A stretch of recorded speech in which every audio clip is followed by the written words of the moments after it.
Assalamualaikum warahmatullahi wabarakatuh. Tuan-tuan dan puan-puan, pada kesempatan ini sambil menggunakan drone, ingin saya menyambung perkongsian penjelasan daripada buku saya. Anda bertanya, Kapten menjawab. Soal jawab keibubapaan, soal jawab agama tentang keibubapaan dan anak-anak.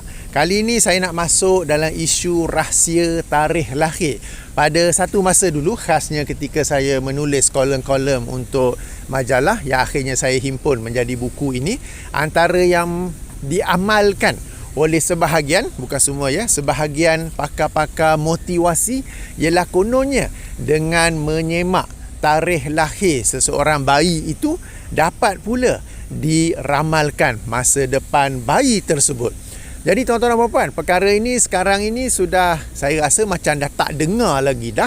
Alhamdulillah, kita bersyukur kepada Allah. Kita berterima kasih kepada para ustaz dan ustazah yang amanah lagi jujur menyuarakan kesalahan amalan ini ya. Sebab tuan-tuan dan puan-puan, apa jua ramalan yang tidak berdasarkan ilmu, tidak berdasarkan fakta, tidak berdasarkan pengamatan, tetapi ramalan semata-mata, ia adalah syirik. Baik, sebelum tu saya nak kena jelaskan ada dua jenis ramalan. Ramalan pertama ialah apa yang dalam bahasa Inggeris disebut sebagai educated guess, di mana based on facts, based on observation, based on experience, based on trend, they can forecast something. Sebagai contoh, beberapa hari lagi akan masuk Raya Haji 10 Zulhijjah, jatuh pula pada hari Ahad.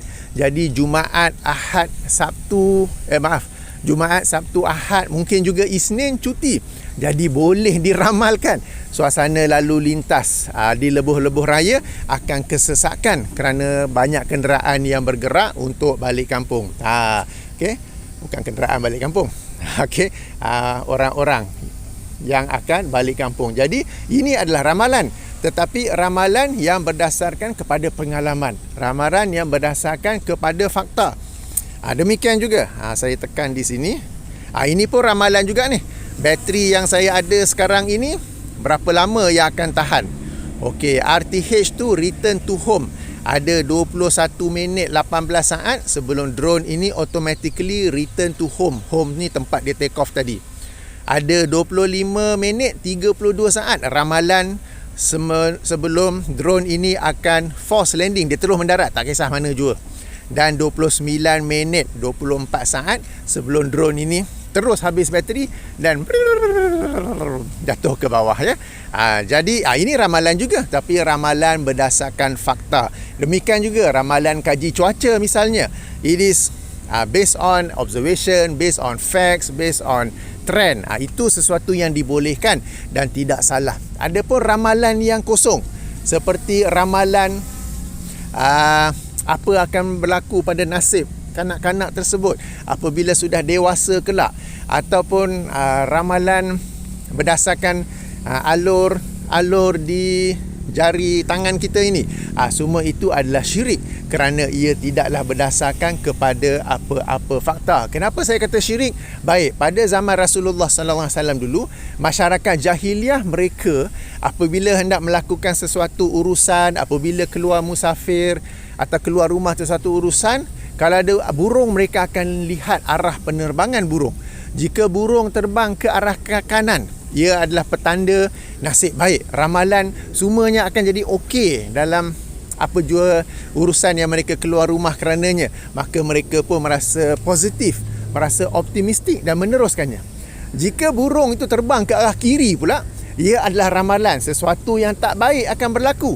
Maka mereka pun sama ada patah balik ataupun meneruskan perjalanan dengan penuh berhati-hati, dengan penuh rasa pesimis. Okey. Jadi tentang amalan ataupun keyakinan ini, Rasulullah SAW bersabda dalam sebuah hadis riwayat Imam Abu Daud dengan darjat yang sahih, at-tiyarah syirku.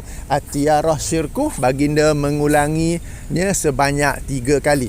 Okey, yang bermaksud mempercayai arah penerbangan burung adalah syirik. Arah penerbangan burung adalah syirik. Dan baginda mengulanginya sebanyak 3 kali. Kenapa? Kerana seseorang itu mempercayai burung itu dapat mempengaruhi nasibnya. Padahal nasib kita ini telah pun ditentukan oleh Allah Subhanahu Wa Taala. Yang sebelum itu, yang apa yang disebut sebagai educated guess, memang semuanya telah pun ditentukan oleh Allah. Tetapi perkara-perkara yang kita gunakan untuk membuat ramalan, okey, berdasarkan fakta, berdasarkan pengalaman, berdasarkan trend kita nak sebut bahasa Melayu apa? Kadar ia bergerak berdasarkan pengalaman, itu semua termasuk dalam takdir Allah juga. Ada pun semata-mata berdasarkan tarikh lahir, semata-mata tengok jalur-jalur alul-arul pada tapak tangan, ini adalah perbuatan syirik ya. Jadi tuan-tuan dan puan-puan, perkara-perkara yang melibatkan ramalan ini, ia tidaklah terhad kepada rahsia tarikh lahir sahaja, tidaklah terhad kepada alur-alur di tapak tangan kita saja, tapi macam-macam lain. Jadi hendaklah tuan-tuan dan puan-puan sentiasa berhati-hati dalam perkara ini, sebab syirik boleh berlaku dalam berbagai bentuk. Ia tidak terhad kepada sembah batu atau sembah pokok saja. Sebab kadang-kadang kita ni, disebabkan kita ni sangat minimum pengajian tauhid, kita banyak belajar perkara-perkara membatalkan wudu, kita belajar perkara-perkara membatalkan solat, kita belajar perkara-perkara membatalkan puasa. Yang tak batal pun kita belajar sebagai batal. Tapi kita tak belajar perkara-perkara yang membatalkan tauhid. Kita tak belajar perkara-perkara yang membatalkan akidah. Jadi perkara-perkara seperti ini kita tak tahu. Kita ingat yang membatalkan tauhid, yang menyebabkan syirik ialah sembah batu, sembah pokok, sembah berhala. Aku tak buat semua tu, jadi aku tak adalah buat apa-apa syirik. Sebenarnya tidak ya. Ada lagi perkara-perkara lain yang diyakini sebagai sesuatu yang dapat mempengaruhi nasib kita, yang sebenarnya merupakan urusan Allah sahaja dan bukanlah urusan perkara-perkara tersebut, seperti rahsia tarikh lahir. Rahsia tarikh lahir tu kalau lah nak try kan, tak boleh try sebenarnya. Okey, sebab kita boleh je main-main kelentong. Kata anak baru lahir pada 5 Julai 2022 katakan. Lepas tu dia pun dah bagi ramalan sekian. Lepas tu tersilap lah. Sebenarnya semalam 4 Julai. Okey, boleh je sebab dia orang tu pun tembak je sebenarnya. Jadi tuan-tuan dan puan, ini yang sedikit saya nak berkongsi. Jadi berhati-hatilah tentang ramalan-ramalan. Sekali lagi, ramalan tu ada dua: educated guess that is based on facts, that is based on observation, that is based on experience, that is based on trend, then it is okay. Itu pun kita sebut insya-Allah.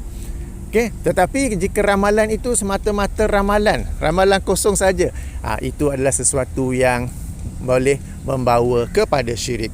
Baik, sehingga sini saja dahulu. Subhanakallahumma wa bihamdika asyhadu an la ilaha illa anta astaghfiruka wa atubu ilaika. Assalamualaikum warahmatullahi wabarakatuh.